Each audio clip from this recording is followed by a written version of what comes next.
I don't know what happened.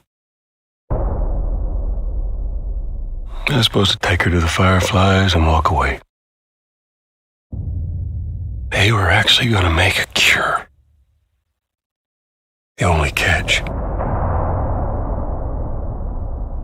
it would kill her. The Last of Us Part 2 picks up Ellie and Joel's story several years after the events of the first game. Ellie and Joel have settled in Jackson, Wyoming, amongst a thriving community of survivors. With the threats of the world kept outside the town's walls, Jackson has been able to find relative peace and even stability. Ellie is now 19, lives on her own, and has been able to forge lasting relationships within the community. Scale of 1 to 10, how would you rate our kiss from last night? However, this peace is short-lived. Jackson and Ellie suffer a violent and traumatizing event. Ellie sets off back into the treacherous outside world in search of retribution and justice. Her journey will take her to new parts of the country previously unexplored in The Last of Us. The story spans multiple seasons and climates, from the snow-capped mountains of Jackson to the lush Pacific Northwest. Each introduces a wide range of exterior and interior environments for you to navigate and explore, rendered in meticulous detail and unprecedented scale with the latest iteration of the Naughty Dog engine. Our goal was to make these environments not only beautiful, but feel as grounded and authentic to the cities they're based on as possible. Much of the story unfolds in what remains of Seattle, a massive former quarantine zone. Its locales are incredibly diverse, spanning a dense city center with a skyline of towering high-rises to the beautiful suburbs and stormy waterfronts that surround it. The city exhibits drastic shifts in architecture, elevation, and weather. And with Part 2, we've introduced new traversal mechanics that afford greater exploration and ways to navigate threats. Ellie is not only able to climb and jump over gaps, but she can use ropes to scale vertical terrain or swing over obstacles, allowing you to discover new areas, resources, and side narratives. These more open environments also create new strategic considerations in combat, whether it's to get the jump on enemies or bypass them entirely. The Last of Us Part 2 features some of the largest environments we've ever created.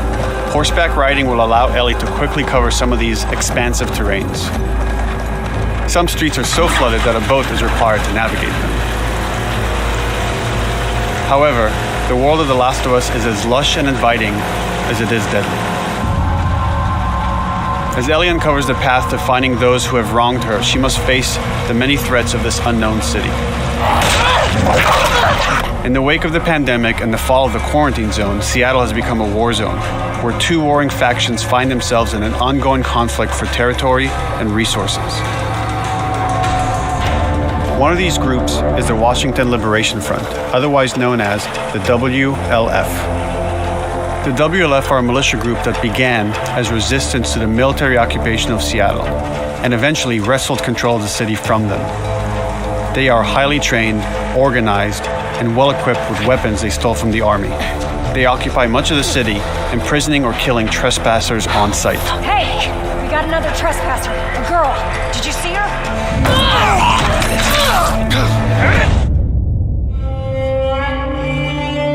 On the other side of this bloody conflict is a group of religious zealots called the Seraphites, or Scars, defined by the self-inflicted deep cuts that they bear across their faces.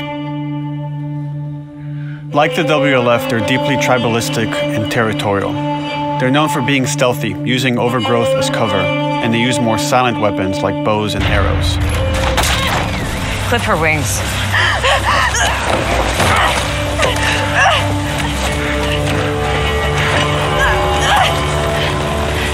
But beyond this conflict among survivors, the threat that originally brought the world to its knees is very much present.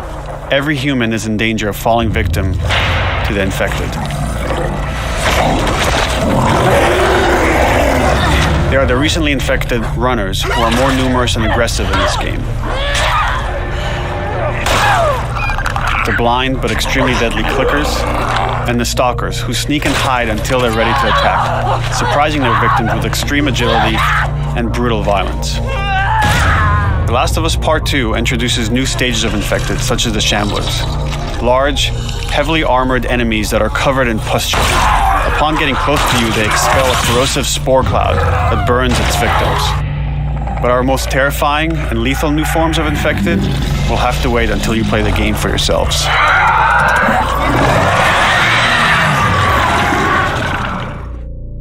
Overcoming these threats will require careful consideration of how you approach every combat encounter and how you leverage Ellie's unique skills, equipment, and the environment to your advantage. I got something. Infected? Let's get in there. The WLF patrol the streets of Seattle with guard dogs, which are capable of detecting and following you, even while in cover. You think this guy's connected to the girl They can from pick up your school? scent and alert their handlers to your presence.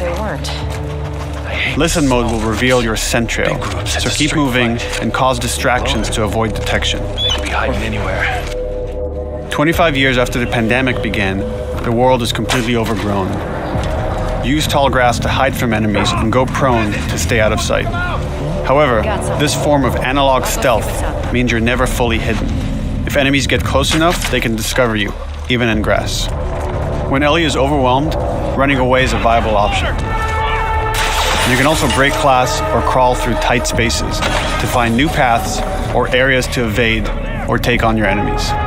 In any given combat situation, you can flee an encounter and re-establish stealth to regain the advantage. If you absolutely have to fight your way out, there are a variety of tools at your disposal. Ellie's more agile than most of her enemies. She can sprint and quickly dodge incoming attacks. Learning how opponents attack with different weapons and mastering the timing of your dodges will prevent you from taking damage and create opportunities to counterattack. You can use throwable items or well-placed shots to stun enemies before dealing a killing blow. Or using them as a shield to protect yourself or buy some time to figure out your next move.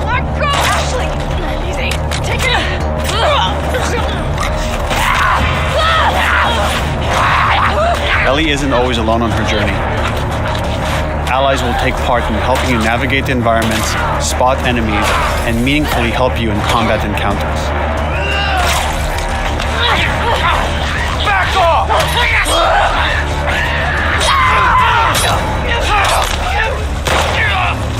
Got you now!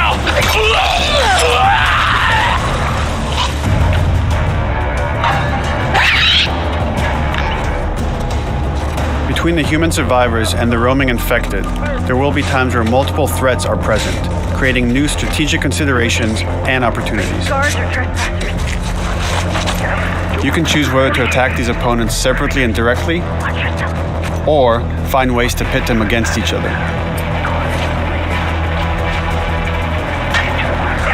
Flee as they fight, or wait until their numbers have thinned out and engage with whomever's left.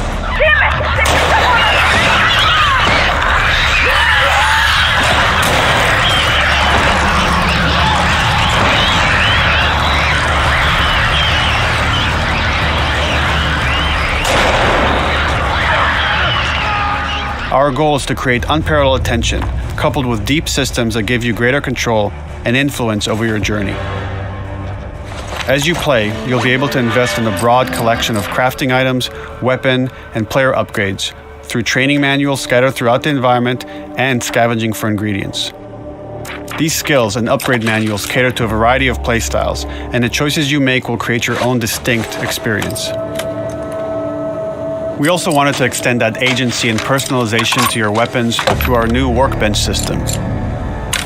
Scavenge for parts to modify and improve your weapon's performance and attributes, all of which are visualized and become part of your character.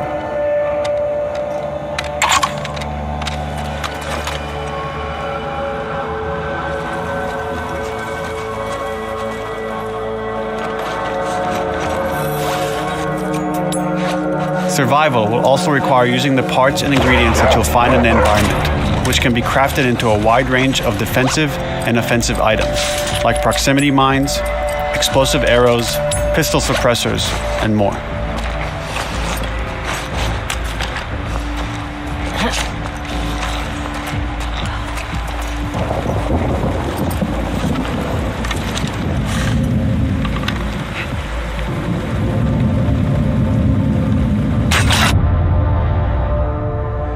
All of these gameplay systems are meant to immerse you in the world and make you feel in lockstep with Ellie's emotional journey.